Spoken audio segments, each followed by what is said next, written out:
আসসালামু আলাইকুম, স্বাগতম জানাচ্ছি খেলা যোগে। আপনারা দেখেছেন পাকিস্তানের বিপক্ষে বাংলাদেশ 3 ম্যাচ টি-20 সিরিজ খেলেছে।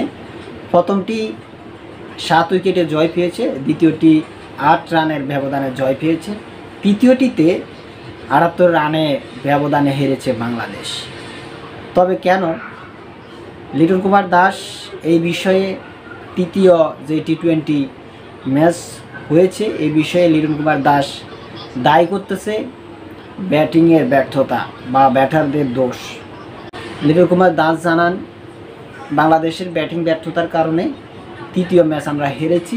তৃতীয় ম্যাচে টিম ম্যানেজমেন্ট একটি ভুল করেছে। সে ভুলটি হচ্ছে এশিয়া কাপের জন্য প্লেয়ার বাছাই, ক্রিকেটার বাছাইয়ের জন্য 5 জনকে পরিবর্তন করে পাকিস্তানের বিপক্ষে নামিয়েছে। সেখানে সেই 5 জন ভালো পারফর্ম করতে পারেনি।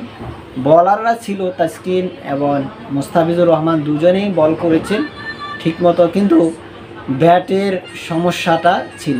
লিটন কুমার দাস জানান যে আমরা ভালোভাবে এগোচ্ছি, আমার মনে হয় আমরা এশিয়া কাপের জন্য ক্রিকেটার খুঁজে পাবো, ভালো ছন্দে আমরা জয় আনতে পারবো এশিয়া কাপে।